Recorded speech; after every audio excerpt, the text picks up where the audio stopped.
Hello and welcome to Miss Charlotte Astrology. My name is Charlotte. I'm a full-time working astrologer, and on this channel I analyze the astrological charts of public figures. And very often they are celebrities. They sometimes come in the form of actors, and that will certainly be the case today, as I'll be analyzing the Synastry chart of two very iconic actors.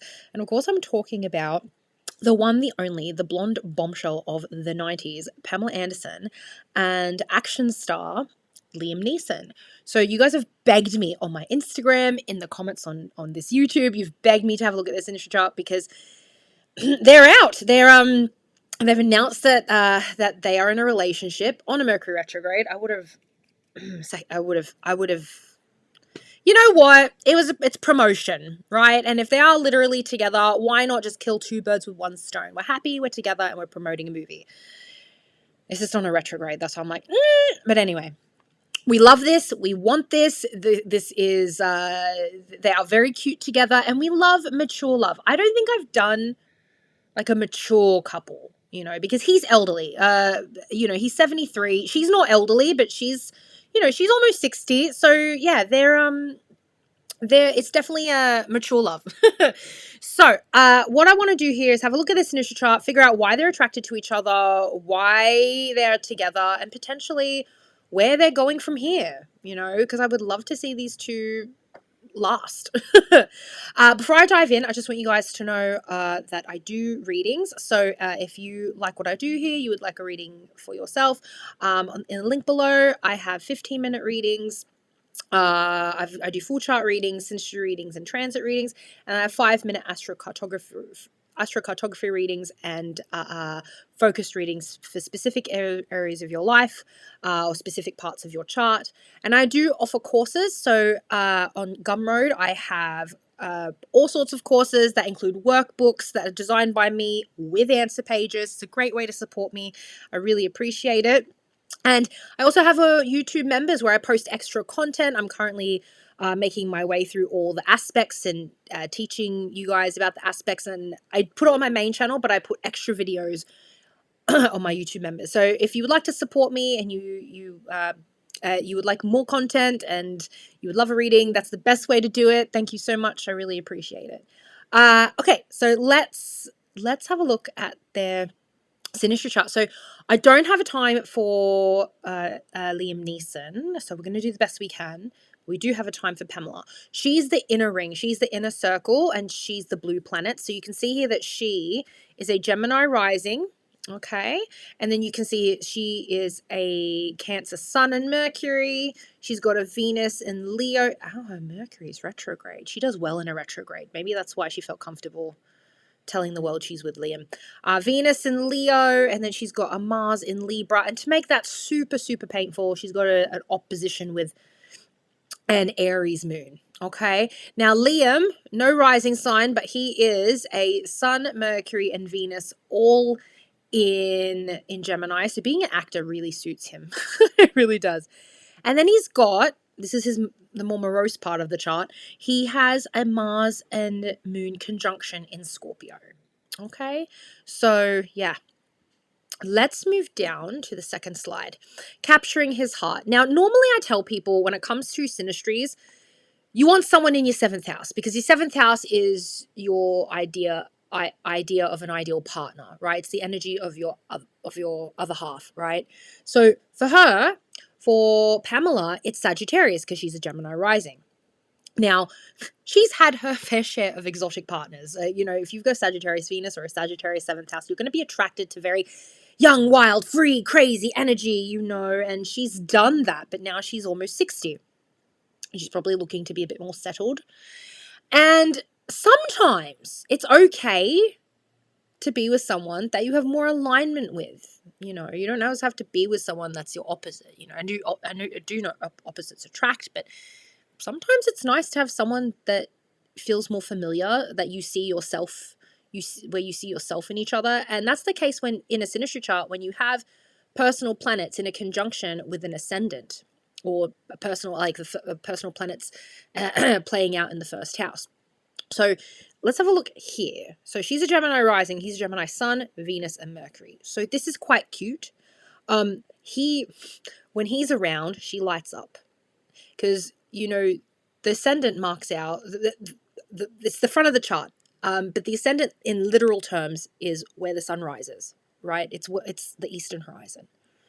So in a Synastry chart, when someone that you're with, friend, partner, whatever, when someone's sun is the same, if their sun is the same sign as your rising, every time you're with them, it's like a sunrise. And they're going to impact how you express yourself, because that's what the first house is, it's self-expression. When she's around him, she changes in a good way. And she lights up like a sunrise. His sun is moving over that eastern horizon, her ascendant. And it's really, really sweet. And I've never seen her look so happy so yeah. It's very, very nice. It's also like, yeah, you do see yourself in each other. These are very personal placements, like a sun and a rising. They both govern your individualistic energy. So yeah. The Venus, if someone has the same, if in a Synastry chart, a Venus ascendant conjunction or Venus in the same sign as the ascendant person is going to embody all the energy and the physical characteristics of the Venus person's like desires, what they desire. And basically he finds her attractive. Her rising sign matches his Venus sign. She is his ideal beauty. She's breathtaking. So that's quite nice. And then Mercury's communication. When you have a Mercury and a rising sign come together, the Mercury person is going to be able to read the rising person very quickly with very few words, which is funny because I feel like these two talk a lot anyway, because Gemini is a very like talkative energy. Like it's a very, it's a chatterbox energy. But generally when you have Mercury and the ascendant coming together, the Mercury person is going to read the rising person. So it's really, really sweet. And also very like, she's very intellectually engaged by him as well. I mean, I think she's, from her end, she's been so commodified and what's the word? Exploited in her life. It's nice that she's with someone that she can intellectually connect with. Yeah. Now, here's the complication.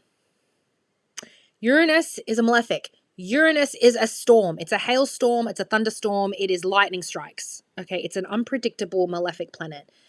And it's playing out in her second house of material possessions, values. It's a Venusian house. It's a stable house. And her sun in Cancer, which is already quite conservative, plays out in a conservative house. She's got Mercury here as well. So she's someone who, at this point of her life, is looking for stability, because she is what I call a Taurus Cancer, because that sun plays out in that second house, and the second house is the Taurus house.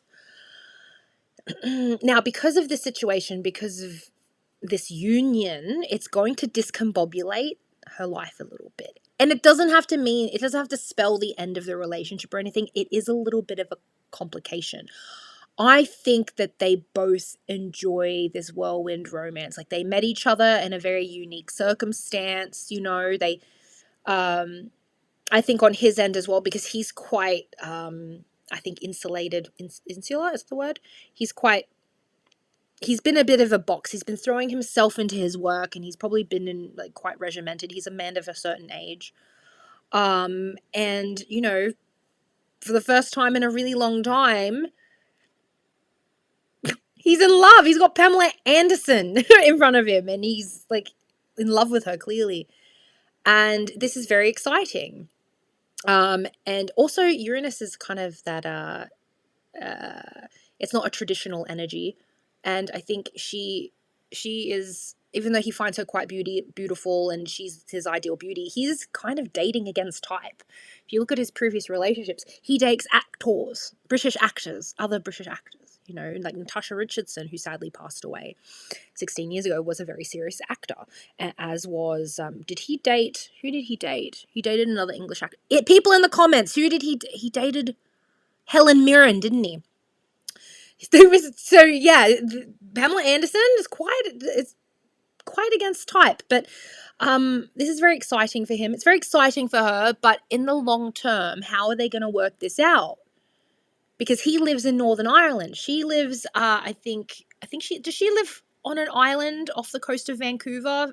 Is it called Vancouver? Canadians in the comments, help me out. Where does Pamela Anderson live? She lives on a farm. She lives in like a rural part of, like rural part of Vancouver. Is that right? And she has farm animals and she bakes and things like that. It'd be really nice if he could integrate into that life, but yeah, he's an actor and he lives full time in Northern Ireland. Like it is a bit discombobulated, and that's where I'm just a bit, ooh, we'll see. Okay, move down.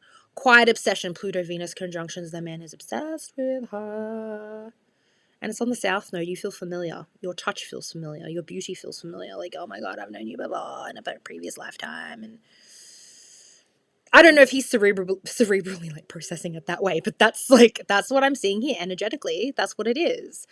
So yes, she's got a Jupiter, Venus, and a Juno all in there. I've got the same combination in a different sign, but yeah, Jupiter, Venus, and Juno. Jupiter is marriage, Venus is relationship, partnership, and Juno is also marriage. It's the contract. They're all sitting together in the same sign on the IC, playing out in the fourth house. She's a traditional girl. The love is full of drama. She wants her love life. She wants that traditional love, but she also kind of loves the drama of it all. And she loves, Leo Venus's love attention. That's like their love language, is someone like obsessing over them and giving them attention. And I love that for them. I do love that. I do love a Leo Venus. I don't know if I would date one, but I think they're quite adorable, and they always have a positive outlook on love, even, no matter how many times they get their heart crapped on. Anyway, so his Pluto is on her IC. See, another kind of malefic planet discombobulating her fourth house. Pluto is transformation. This is not something he's meaning to do. He's not walking in there as like, I'm going to be in a relationship with you, Pamela, and you need to live like this, and I need to live with you in this situation. He's not bossing her around or anything. This is more situational, right? His Pluto sits on her IC. Being with him is going to completely change the way she lives her life right now. Maybe she wants that. I would hope that she wants that, because being with him forever means completely changing her routines, completely, like, she might even have to move, or he has to move. It's a lot. It is a lot. I don't think that this romance could have happened 30 years ago if they were a lot younger, because her Jupiter, which represents marriage, is sitting on his Lilith, which is the angry wife, the angry divorced wife. Like, it's a bit, they're older now. They don't have to sign a contract. They don't have to get married. Although I do feel like she's always wanting that contract signed. She's very traditional that way. But yeah, it's not the end of the world. It's not the end of the relationship because of this. It's just, it's not the best, you know? And also in a straight man's chart, Lilith is the kind of woman that could destroy him. His Lilith is in Leo. She has a Leo Venus. She is the type of woman that could destroy him, and that's hot. That's real hot. And you know what? In a Synastry chart, if the man is the one with the Lilith and the woman is the one with the placements, and she embodies that energy of the woman that could destroy him, I mean, great. Sometimes it works that way. Sometimes, like, sometimes some men really love to be held hostage by love, and maybe that's the case here. But certainly them, if they decide to move in together or decide to live part-time or like with each other, and like it is a bit discombobulating. So, but yeah, her beauty feels familiar. Her love feels familiar. Like all this on the south node. I also feel like being with her reminds him of being young, like being like a boy again, or like it's that kind of energy. Leo is a child, like it's Leo, the sign itself governs children. It's that childlike, hopeful, optimistic, creative energy. And her Venus sitting here reminds him of a time that he was young and athletic and handsome, and he like she breathes life into him, and that's really beautiful. It's really, really sweet. She's got part of oh no, her part of fortune's in Virgo. That's okay. Yeah, it's cute. It's sweet. It's still discombobulating, but cute and sweet. Yeah. All right, let's move down. Life-changing hookup. Similarly, he has a planet on her south node, and she's got vertex. You know, vertex is like the soulmate. Some astrologers, they argue about it. It's either the soulmate placement, so the vertex is the energy of someone that can completely, like, I mean, could completely destroy your life. A big, the vertex can indicate like some kind of fated event or a fated partnership or something that's really kaboom, you know, something really big, crazy, sudden. If someone has a planet that sits on your vertex, that's the energy that they're going to bring, and it could be quite intoxicating. It could also be quite damaging. And then you got astrologers that believe that this is literally the placement for the soulmate, the vertex. And she's had the south node, the past life, the energy, sitting with that vertex. She's had plenty of soulmates, or she's believed that they were her soulmates. That's the energy that she's accustomed to. And I wouldn't be surprised if at this point in her life she's a bit cautious with him, because his moon and Mars sit on that vertex. It's taking her back to a place that is a lot darker than that Leo South Node that I previously talked about, even though it is with Pluto. But this is like, oh, I'm entering a relationship, and even though this I feel like he's a very different man from the usual. She is dating against type. He's not a rock star, but he is anchoring her into a very familiar place where she kind of just gave everything to her relationships, to very, very difficult men.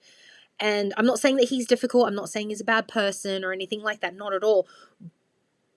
But what's familiar to him with that Leo South Node is very comforting and very fun and very like angelic and optimistic. But his placements on her South Node feel haunting. Not nostalgic, haunting. But still, because it still feels familiar and because it's very passionate, she also enjoys it. But I do think that she's being very careful here. And his Mars, the phallus, sex, sits on her vertex. So the intimacy might be quite, mind-boggling for her. The Mars-Neptune conjunction, let's just say it's spiritual sex, like two souls touching. Like, it might be quite good for them. I'm trying to keep it PG, Charlotte. Yeah. Oh my gosh, yeah, and that south node with vertex with Neptune, like she's just like, screw the boundaries. Who cares about boundaries when it comes to soulmates and love? I'm just gonna throw away my whole life to be with this person. And she has been exploited because of that, because of this energy. And I'm not saying he's going to exploit her, but it's taking her back to a place. It feels familiar. That energy is there, and that's why she might be a bit worried. A promise of security. This is what I like, actually, that he's got something on her north node, not just on her south node. Like, potentially he could provide her stability. I would love to know where that Jupiter is. Jupiter in Taurus is, it's good at making money. He has a lot of money, I would think, and can provide her with a really stable life, because that's what she's looking for. And I know it's not in a conjunction, but the north node is with the moon, finding home. And because this is in her 12th house, that's why she kind of disappeared and had that farm, her parents' farm, and like was, she journals all the time, and she has a very creative space. Like it's that south node in Taurus, which is very stable, but it's in the 12th house, which is very imaginative and very kind of, she's a bit of a pixie, she needs to have a creative space, and she needs to have stability. And she needs to have I think she needs a place to also be messy. Like, because the 12th house is a pretty messy house. Yeah. I like this. Her moon. The moon in the 11th. With Lilith. With Saturn. She's a bit, I know she's home now, but she has been disconnected from her home. She was very disconnected from her home in Canada for a very long time, while she was like at her peak, being famous and making movies and TV shows and things like that. Sometimes when the moon is at the top of the chart and the 9th, 10th, 11th house. There is a disconnection from the family because of difficulties in childhood, and a bit like there's some estrangement there with her parents for a time. I'm not surprised with this placement. Saturn's also here, which does indicate some estrangement. And also an emotion. I don't want to say she's emotionally immature because I feel like she's evolved a lot as a person, but like just making very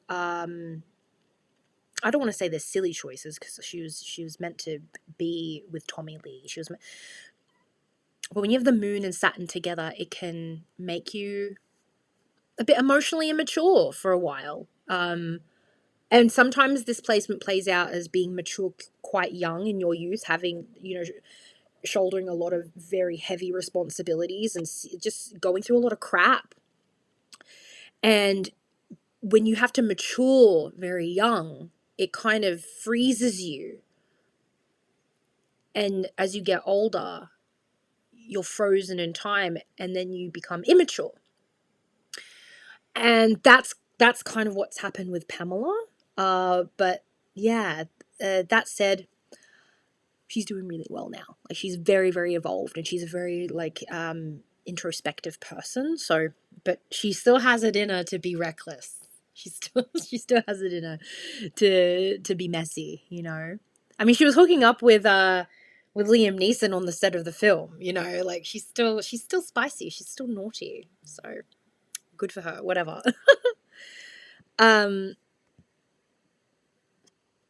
Yeah.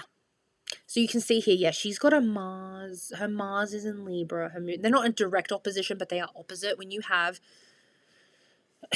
these polar opposite placements, personal placements, you can be ping-ponging back and forth and unable to make up your mind. We'll see how I would love for them to stay together forever.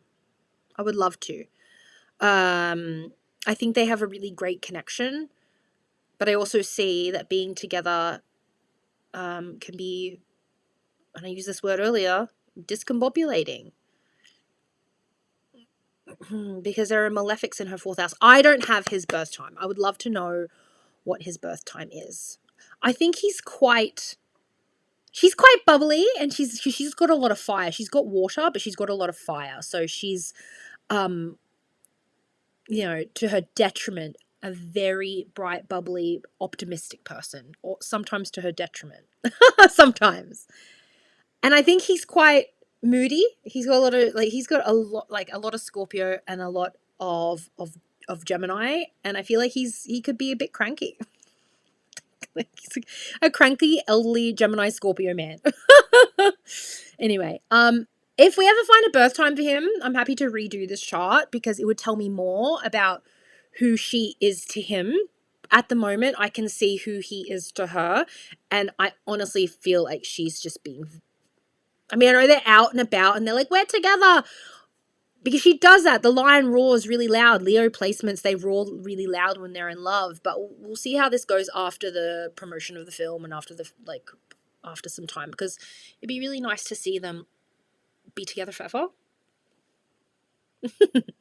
Anyway, guys, thanks so much for watching, and I'll see you in the next video. Bye.